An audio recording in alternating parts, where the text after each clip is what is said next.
দুর্নীতিবাজ এডিকে প্রত্যাহার করতে হবে, এই দালালবাজ এডিকে প্রত্যাহার করতে হবে, দুর্নীতিবাজ এডিকে প্রত্যাহার করতে হবে। দালালের বিরুদ্ধে ডাইরেক্ট অ্যাকশন, এই হরতালের বিরুদ্ধে ডাইরেক্ট অ্যাকশন, এডির বিরুদ্ধে ডাইরেক্ট অ্যাকশন, ইমামুলের বিরুদ্ধে ডাইরেক্ট অ্যাকশন।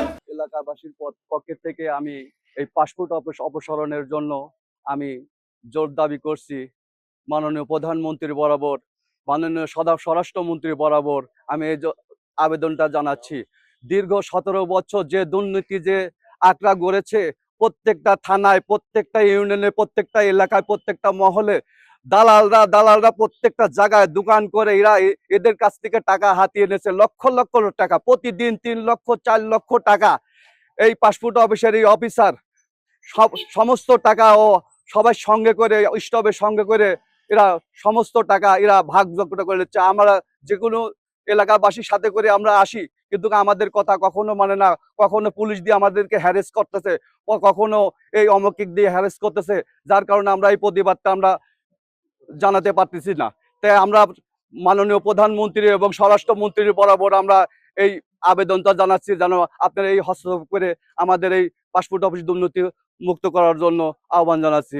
আজকে আমাদের এই মানববন্ধন দুর্নীতির বিরুদ্ধে মানববন্ধন, ঘুষখোরের বিরুদ্ধে মানববন্ধন। আমরা স্বাধীনতার পর থেকে বিভিন্ন সময় বিভিন্ন দুর্নীতি দেখে আসছি এই পাসপোর্ট অফিসে, কিন্তু এই নতুন বাংলার জমিনে, তারেক রহমানের এই বাংলার জমিনে আর এই দুর্নীতি কোনো নিস্তার হবে না। আমি সাতক্ষীরা থেকে আসছি, 2টা পাসপোর্ট ইমার্জেন্সি করছি 12,600 টাকা দিয়ে। আজ তারিখে যে আমার পাসপোর্ট দেয় নাই, আজ 16 দিন হয়ে যাচ্ছে। এক সপ্তাহের জন্য 5,000 ঘুষ লিছে আর 12,600 টাকা ব্যাংডাম করাইছি। আমি ওখান থেকে পাঠায় দিছে যে ঠিক করেন গা। এখান থেকে বললে একদিনও আপনি আশা লাগবেন না, আপনি টাকা দেন 5,000, আমি পাসপোর্ট দিয়ে দেবো না। দিয়ে হ্যাঁ, আমি এই যে উমরা হজে যাবো, আমি আর আমার আমারটা বের হয়েছে, আমারটা দিচ্ছে না। এই 4 বার আসলে মাছ দিয়ে পাবনায়। আমরা আমাদের মাননীয় মহাপরিচালক স্যার ডিজির নির্দেশনা ক্রমে এবং বাংলাদেশের পাসপোর্ট আইন এবং বিধিমালা অনুসারে পাসপোর্ট অফিস, আঞ্চলিক পাসপোর্ট অফিস পাবনাতে কার্যক্রম পরিচালনা করে আসছি। বিভিন্ন সময় কিছু অভিযোগের কথা আমাদের কাছে উপস্থাপন করে বিভিন্ন এজেন্সি, সেগুলো আমরা প্রমাণ এবং যাচাই বাছাই সাপেক্ষে ব্যবস্থা গ্রহণ করে থাকি, তাও আমাদের মহাপরিচালক স্যারের নির্দেশনা ক্রমে। সম্প্রতি আপনি বলেছেন যে আমার অফিস সম্বন্ধে নিউজ হয়েছে, ওটা পুরোপুরি আমি আসলে ইনফর্ম না। আর বাইরে যে মানববন্ধন হয়েছে সেটা আমি রিসেন্টলি এখন আমার এক স্টাফকে পাঠিয়ে সেটা আমি দেখেছি আমার নামে এবং আমার অফিসের একজন স্টাফের নামে নিউজ হচ্ছে, মানববন্ধন হচ্ছে। এখন এটা আসলে প্রমাণ না থাকা সাপেক্ষে এটা তো আসলে কেন হচ্ছে, তাদের কোনো ইন্টারেস্ট আছে কিনা, সেটা আসলে স্পেসিফিকলি বলা যাচ্ছে না।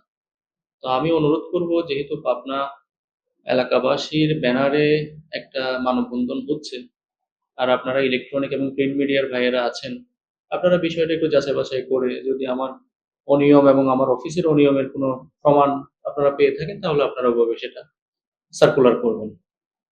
আর যদি এই ধরনের কোনো অনিয়ম আপনাদের কাছে এভিডেন্স না থাকে, তাহলে আপনারা বিষয়টা নিরুৎসাহিত করবেন। টিভিতে যেটা নিউজ হয়েছে সেটা আমি ইনফর্মড। এটার প্রেক্ষিতে আমি অফিসে সুপারভিশন বাড়িয়েছি। আমি প্রতিদিন কর্ম আওয়ার 9টা থেকে 5টা অফিসে থাকি। পাবলিক যেসব হয়রানির হচ্ছে তারা আমার কাছে আসে, সেটা আমি অ্যাড্রেস করছি।